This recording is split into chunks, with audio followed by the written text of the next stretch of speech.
IAS का पेशा अपने साथ कई चुनौतियां लेकर आता है। ये एक ऐसा पेशा होता है जिसमें राजनेताओं से करीबी और जनता से सामना हर दिन की बात होती है। आज हम आपको हमारे छत्तीसगढ़ के ही एक ऐसे आईएएस के बारे में बताने जा रहे हैं जिनकी ईमानदारी की मिसाल पूरा प्रदेश देता है। वो जहां भी पदस्थ रहे अपनी कार्यशैली की वजह से खूब वाहवाही लूटी, मगर एक घटना ने इन्हें कंट्रोवर्सी में भी ला दिया, जिसके बारे में हम आपको आगे बताएंगे। आज फोर्थ आई न्यूज आपको बताने जा रहा है छत्तीसगढ़ के एक ऐसे आईएएस अफसर अमित कटारिया की कहानी। छत्तीसगढ़ कैडर से आईएएस अधिकारी अमित कटारिया मूल रूप से गुड़गांव के हैं। उनके पिता सरकारी स्कूल से रिटायर्ड शिक्षक हैं। गुड़गांव के सेक्टर 15 पार्ट 1 में उनके पिता, मां और बड़े भाई का परिवार रहता है। छुट्टियों में अमित यहां आते जाते रहते हैं। गुड़गांव के रहने वाले अमित ने आईआईटी दिल्ली से इलेक्ट्रॉनिक्स में बीटेक किया है। बीटेक की पढ़ाई के दौरान ही उन्हें देश विदेश की नामी गिरामी कंपनियों से लाखों के पैकेज पर नौकरी का ऑफर मिला था, लेकिन वो आईएएस बनना चाहते थे, इसलिए सभी ऑफर्स ठुकरा दिए। कटारिया के परिवार का दिल्ली और आसपास रियल एस्टेट का बड़ा कारोबार है, साथ ही शॉपिंग मॉल्स और कई कॉम्प्लेक्स भी हैं। उनकी पत्नी अस्मिता हांडा एक प्रोफेशनल पायलट है। बताया जाता है कि इनकम के मामले में अस्मिता अपने पति से कहीं आगे हैं। अमित कटारिया 2004 बैच के आईएएस अधिकारी हैं। अमित कटारिया की इमेज एक सख्त और दबंग एडमिनिस्ट्रेटर की रही है। वो जहां भी कलेक्टर रहे वहां का कामकाज चुस्त रहा।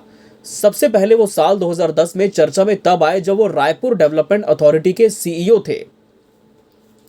सरकार जहां भी परेशान हुई, कटारिया को हमेशा वहां भेजा गया और उन्होंने हमेशा सरकार को मुसीबत से निकाला। उस समय उन्होंने जो काम किया उसका लोहा आज भी लोग मानते हैं। रायपुर डेवलपमेंट अथॉरिटी के सीईओ रहते हुए कटारिया ने छत्तीसगढ़ के सबसे बड़े हाउसिंग प्रोजेक्ट को लॉन्च किया था। आरडीए की जब उन्होंने कमान संभाली तो विभाग की हालत बहुत खराब थी। कटारिया ने आते ही विभाग में जान डाल दी थी।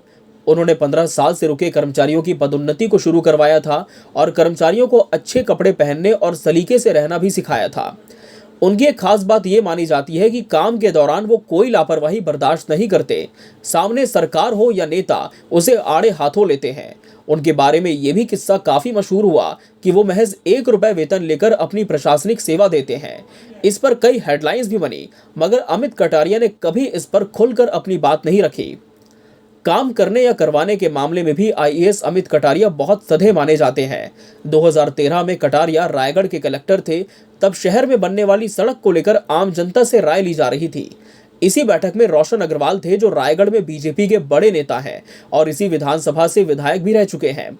बैठक में रोशन अग्रवाल अवैध निर्माण करने वाले की वकालत कर रहे थे और कलेक्टर अमित कटारिया बार बार उन्हें समझा रहे थे कि सड़क बनाने के लिए अवैध निर्माण को तोड़ना ही पड़ेगा। इसी बीच रोशन अग्रवाल बार बार अपनी बात मनवाने के लिए कटारिया से बहस किए जा रहे थे। इसके बाद कटारिया ने ना आव देखा ना ताव, सीधे बीजेपी नेता को मीटिंग से बाहर करवा दिया। रायगढ़ के ही लोगों की माने तो रायगढ़ में कटारिया के कार्यकाल में गरीबों का मुफ्त इलाज हुआ, जो करीब करीब 4 करोड़ रुपए का था। वो सफलतापूर्वक संपन्न हुआ। वहां के जिला अस्पताल के सिविल सर्जन भी इस बात को मानते रहे कि कटारिया साहब ने हमेशा अस्पताल प्रबंधन का साथ दिया। अमित कटारिया ने गरीबों की हार्ट और ब्रेन जैसी सर्जरी अपने कार्यकाल में मुफ्त में करवाई। उनके आईएएस करियर की सबसे बड़ी कंट्रोवर्सी जब हुई जब देश के प्रधानमंत्री नरेंद्र मोदी सन 2015 की 9 मई को दंतेवाड़ा यात्रा पर आए थे। उस समय अमित कटारिया वहां के कलेक्टर थे और पीएम के आगमन के दिन उन्होंने अपनी फॉर्मल ड्रेस के साथ ब्लैक गॉगल भी पहना हुआ था और इसी अंदाज में उन्होंने बतौर जगदलपुर कलेक्टर एयरपोर्ट पर प्रधानमंत्री की अगुवाई भी की थी। इस दौरान पीएम मोदी ने उनसे हाथ मिलाया था। हालांकि उनके पहनावे पर हैरत भी जाहिर की थी। इस मुद्दे पर पॉलिटिकल खेमे में अमित कटारिया की काफी बुराई हुई। छत्तीसगढ़ सरकार को कटारिया का ये पहनावा रास नहीं आया और भविष्य में ऐसा नहीं करने की सलाह उन्हें दी गई। आपको बता दें कि जिस जगह के वो कलेक्टर थे, वहीं के लोगों का इस मामले में कहना था कि ऐसा पहला अफसर जगदलपुर आया है जो दरभा घाटी और झीरम घाटी जैसी जगहों में जाकर ग्रामीणों की समस्या सुनता है। झीरम घाटी वही इलाका है जहां नक्सलियों ने 33 कांग्रेसियों को मार दिया था। अमित कटारिया जब से जगदलपुर गए, वो लगातार नक्सल प्रभावित क्षेत्रों में जाकर जन शिविर में खुद शामिल होते थे और ग्रामीणों की समस्या सुनते थे। उनके साथ काम करने वाले अधिकारी हो, कर्मचारी हो या आम नागरिक, सब ने कहा कि छत्तीसगढ़ सरकार द्वारा आईएएस अमित कटारिया को नोटिस चस्पा करना गलत है। बहरहाल धीरे धीरे ये मामला ठंडा हो गया। जब नवंबर 2016 में नोटबंदी हुई तब उन्होंने अपने फेसबुक अकाउंट पर बैंक में लाइन लगाकर नोट बदलवाने की एक फोटो शेयर की। साथ ही इसी हफ्ते उनकी पायलट वाइफ का फोटोशूट भी वायरल हुआ था, जिस पर बहुत ज्यादा विवाद हुआ था। हाल ही में छत्तीसगढ़ कैडर के आईएएस अमित कटारिया की केंद्रीय प्रतिनियुक्ति की अवधि में 2 साल का एक्सटेंशन हुआ है। यानी कटारिया अब 2 और साल केंद्रीय प्रतिनियुक्ति पर रहेंगे, उसके बाद ही छत्तीसगढ़ लौटेंगे। 2004 बैच के आईएएस कटारिया 2017 से केंद्रीय प्रतिनियुक्ति पर हैं। इससे पहले वो केंद्र में लैंड रिसोर्स डेवलपमेंट में थे। अब वो ग्रामीण विकास विभाग में जॉइंट सेक्रेटरी के रूप में काम कर रहे हैं। आपको बता दें कि कैबिनेट की अपॉइंटमेंट्स कमेटी से अप्रूवल के बाद केंद्रीय प्रतिनियुक्ति की उनकी अवधि बढ़ाई गई है।